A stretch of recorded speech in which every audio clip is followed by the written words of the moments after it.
आदाब, सत श्री अकाल, राधे राधे, जय श्री कृष्ण, राम राम। आज की हमारी वीडियो का टॉपिक है ओनली स्टूडेंट्स के लिए। आज की हमारी वीडियो स्टूडेंट्स के दिमागी तीव्रता को बढ़ाने के लिए है, जो हर विद्यार्थी के लिए बहुत ज़रूरी है। स्टूडेंट किसी भी एज ग्रुप का क्यों ना हो, आप अभी बेसिक लेवल पर अपनी पढ़ाई कर रहे हैं या हाई लेवल पर पढ़ाई कर रहे हैं, पढ़ रहे हैं, या जिस भी लेवल पर आप तैयारी कर रहे हैं, तो दिमागी तीव्रता बढ़ाने के उपाय करने चाहिए। डेफिनेटली आपको इन उपायों से फ़ायदा होगा। तो आइए इनके बारे में विस्तार से जानते हैं। आपको रोज़ाना एक्सरसाइज करनी चाहिए, फिजिकली एक्सरसाइज करनी चाहिए। अगर हम फिजिकली स्वस्थ रहेंगे, हमारा मस्तिष्क भी स्वस्थ रहेगा और एक्टिव रहेगा। एक महान वैज्ञानिक है अरस्तु, उन्होंने एक बात कही है कि स्वस्थ शरीर में स्वस्थ मस्तिष्क निवास करता है। शरीर स्वस्थ रखने के लिए आपको 4 प्राणायाम करने चाहिए, और साथ साथ इन 4 प्राणायाम के साथ साथ सूर्य नमस्कार भी रोज़ाना आप अपनी दिनचर्या में, रूटीन में अपना सकते हैं। दिन की सभी क्रियाओं को करने के साथ साथ आप इन 4-5 बातों को अपनी डेली लाइफ में ज़रूर अपनाएं। दिमागी तीव्रता को बढ़ाने के लिए हमें हर रोज़ प्राणायाम करने चाहिए। प्राणायाम भस्त्रिका प्राणायाम, भ्रामरी, अनुलोम विलोम, कपालभाति, ये 4 प्राणायाम आपको अपने डेली लाइफ में ज़रूर करने हैं। वैज्ञानिकों ने रिसर्च किया है और ये बताया है और ये पाया गया है कि जब भी फिजिकली एक्सरसाइज करते हैं तो हमारे अंदर नए न्यूरॉन सेल बनते हैं, जिनके कारण दिमाग में जो इंफॉर्मेशन का जो स्लो होता है वो बढ़ने लगता है, जनरेट होने लगता है। इसके कारण दिमाग की लर्निंग एबिलिटी में बहुत सुधार होता है। तो खाने की आदतों में भी आपको सुधार करना होगा। ज़्यादातर जो स्टूडेंट होते हैं वो बाज़ारी भोजन या फास्ट फूड को बहुत ज़्यादा पसंद करते हैं, बहुत ज़्यादा फास्ट फूड खाते हैं। उनको लगता है कि स्वाद ही सर्वोपरि है, लेकिन मैं आपको बता दूं कि खाने का प्रभाव आपके ब्रेन पर पड़ता है। जो भी हम खाना खाते हैं उसका प्रभाव हमारे ब्रेन पर पड़ता है। हमारे ब्रेन के 3 भाग होते हैं, अग्र मस्तिष्क, मध्य मस्तिष्क और पश्च मस्तिष्क। अग्र मस्तिष्क हमारा 3 भागों में बटा होता है, सेरिब्रम, थैलमस और हाइपोथैलमस। सेरिब्रम क्या कार्य करता है, जैसे कि स्मृति, मेमोरी पावर, जिज्ञासा, नई खोज करना। स्मृति पावर सेरिब्रम का ही कार्य है। थैलमस हमें वातावरण की जानकारी देता है, जैसे कि सर्दी, गर्मी, ये सभी जानकारी हमारा थैलमस भाग देता है। हाइपोथैलमस जो होता है हमारे अग्र मस्तिष्क का तीसरा पार्ट होता है। ज़्यादा मिर्च मसाला वाला भोजन करते हैं तो ये ज़्यादा एक्टिव हो जाता है, ज़रूरत से ज़्यादा एक्टिव हो जाता है। इसके ज़रूरत से ज़्यादा एक्टिव होने पर हमारे मन में गलत विचार आने लगते हैं। विद्यार्थी जीवन में ज़्यादा जंक फूड खाने से शरीर में गर्मी पैदा हो जाती है। शरीर पर ज़्यादा गर्मी के कारण फुंसियाँ निकलने लगती हैं।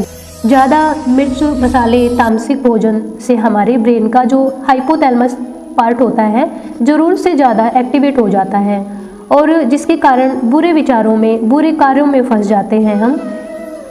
इस प्रकार खाने पीने का असर आपके ब्रेन पर पड़ता है। इसलिए अगर आप अपनी मेमोरी पावर को बढ़ाना चाहते हैं तो अपने भोजन में हरी सब्जियां, प्रोटीन बहुत ज़रूरी है, सात्विक भोजन बहुत ज़रूरी है। अगर अपनी मेमोरी पावर को स्ट्रॉन्ग बनाना चाहते हैं, सात्विक भोजन बहुत ज़रूरी है। ऐसा नहीं है कि आपको जंक फूड बिल्कुल नहीं खाना, कभी कभार आप खा सकते हैं, कभी कभार आप फास्ट फूड खा सकते हैं, लेकिन डेली यूज़ में जो विद्यार्थी इनको पसंद करते हैं फास्ट फूड को, ज़्यादा बाज़ारी भोजन को, तो उनको वो इग्नोर करना पड़ेगा, वो छोड़ना पड़ेगा। इसी प्रकार गाय का घी आप ले सकते हैं। इसके साथ साथ आप 1-2 चीज़ें और हैं, मैं आपको बता दूं। इसके साथ साथ आप एक बूटी है ब्रह्मी, इसका आप इस्तेमाल कर सकते हैं। एक टेबलेट के रूप में होती है ये ब्रह्मी, लिक्विड के रूप में भी होती है, लिक्विड फॉर्म में भी मिल जाती है। ब्रह्मी का इस्तेमाल आप ज़रूर करें। इसके अलावा आप शंख पुष्प ले सकते हैं। मैं हाईली रिकमेंड करती हूँ कि आप शंख पुष्प का इस्तेमाल ज़रूर करें। अपनी मेमोरी पावर को, अपनी मेमोरी को शार्प रखने के लिए अलग अलग ब्रांड होते हैं, कहीं से भी आप इसे प्राप्त कर सकते हैं। तो शंख पुष्प का इस्तेमाल ज़रूर करें अपनी मेमोरी को शार्प रखने के लिए, अपनी मेमोरी पावर को बढ़ाने के लिए, अपनी मेमोरी को स्ट्रॉन्ग बनाने के लिए आप शंख पुष्प का इस्तेमाल ज़रूर करें। इसके साथ साथ आप पर्याप्त नींद और मेडिटेशन जरूर करें। दिमागी ताकत के लिए एक वरदान है, आप रोज़ाना 7-8 घंटे की नींद जरूर पूरी करें। पर्याप्त 7-8 घंटे की नींद दिमाग के लिए बूस्टर का काम करती है। सोते समय हमारा दिमाग दिन की सारी बातों को एक जगह ऑर्गेनाइज करता है, इसलिए सोते समय हमारे ब्रेन की जो यूनिट है, वो जो न्यूरॉन्स हैं वो बहुत मजबूत होते हैं। इसके साथ साथ आप योग निद्रा का भी अभ्यास करें। योग निद्रा के द्वारा हमारा माइंड इतना रिलैक्स हो जाता है, इतना शांत हो जाता है। योग निद्रा के द्वारा हमारे माइंड को रीजनरेट कर पाते हैं हम। आप योग निद्रा का भी अभ्यास जरूर करें। इसके साथ साथ आप बेली ब्रीदिंग का भी अभ्यास कर सकते हैं। बेली ब्रीदिंग बड़े कमाल की तकनीक है। बेली ब्रीदिंग में क्या करना होता है, आप पूरे जोर से एक गहरी सांस लें और पूरी गहरी सांस को छोड़ें। लंबी लंबी सांसें लें, लंबी लंबी गहरी सांसें लें। ये बेली ब्रीदिंग बड़े कमाल की तकनीक है। इसके अलावा आप पढ़ते टाइम जितनी देर आप पढ़ाई कर रहे हैं, ज्ञान मुद्रा में बैठे। ज्ञान स्टूडेंट के लिए वरदान है ज्ञान मुद्रा। ज्ञान मुद्रा में आपको अपने अंगूठे को और पहली उंगली जो हमारी होती है तर्जनी उंगली, दोनों के छोर को मिलाकर और बाकी की जो तीनों उंगलियां उनको सीधा रखना है। तो ज्ञान मुद्रा बहुत हेल्प रखती है आपके ब्रेन को शार्प रखने में। स्टूडेंट के लिए वरदान है ज्ञान मुद्रा। इसके अलावा आप अपने जीवन में जितना हो सके चिंता, तनाव, डिप्रेशन से दूर रहें, क्योंकि तनाव हमारी मानसिक कमजोरी का बहुत बड़ा हिस्सा है। चिंता, तनाव, डिप्रेशन के कारण हमारा मानसिक संतुलन बिगड़ जाता है। इसलिए हमेशा कोशिश कीजिए कि आप अपनी सोच को, अपने माइंड को रिलैक्स करके रखें, कि अपने माइंड को पॉजिटिव बनाए रखें, क्योंकि हमारा दिमाग प्रेशर में काम नहीं करता, काम करना बंद कर देता है। अधिकतर समय में ज़्यादा प्रेशर के कारण कंसंट्रेशन कम हो जाता है, चीज़ों को बहुत जल्दी भूल जाते हैं। इसलिए जितना हो सके तनाव, डिप्रेशन और चिंता से दूर रहें और अपने माइंड को रिलैक्स रखें, पॉजिटिविटी बनाए रखें। एग्जाम का प्रेशर, कंपटीशन का प्रेशर अपने ऊपर हावी न होने दें। एक और बात, लिखना बहुत ज़रूरी है। जो भी आप याद करते हैं लिखना बहुत ज़रूरी है। लिखकर काम करने से आपकी मेमोरी बहुत मजबूत होती है।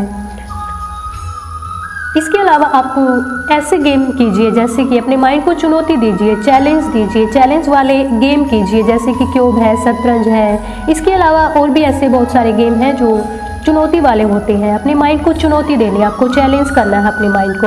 इसके अलावा आप रिवीजन जरूर करें, जो भी आपने याद किया है उसको रिकॉल जरूर करें, क्योंकि हमारा माइंड जो होता है 24 घंटे के अंदर 82% सब कुछ भूल जाता है। केवल 18% ही बातें याद रहती है जो हमने याद की थी।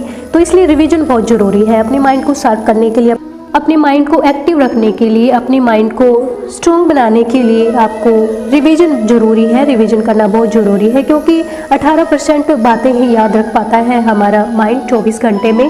इसलिए रिवीजन बहुत ज़रूरी है। रिकॉल ज़रूर कीजिए। आपने जो कुछ भी याद किया है उसका टाइम फिक्स होना चाहिए कि इतने समय तक आपने याद करना है और इस टाइम तक आपको रिवीजन करना है। इसलिए टाइम फिक्स करना है आपको रिवीजन के लिए। तो इस प्रकार आज हमने जाना अपने माइंड को स्ट्रॉन्ग कैसे किया जा सकता है, अपनी मेमोरी पावर को कैसे बढ़ाया जा सकता है। ये तरीके अपनाकर आप अपनी लाइफ में सक्सेस जरूर हो सकते हैं, अपने माइंड को शार्प कर सकते हैं, अपने माइंड को एक्टिव रख सकते हैं। कीजिए, रेस्ट कीजिए, रिलैक्स कीजिए अपने माइंड को, और खाने पर भी ध्यान रखिए। ज़्यादा हरी सब्जियां खाएं, प्रोटीन से संबंधित भरपूर भोजन खाएं और भरपूर नींद लें। 7-8 घंटे की नींद बहुत ज़रूरी है। मेडिटेशन करें ज़रूर और बाजारी भोजन से बचें, फास्ट फूड और जंक फूड से बचें। धन्यवाद।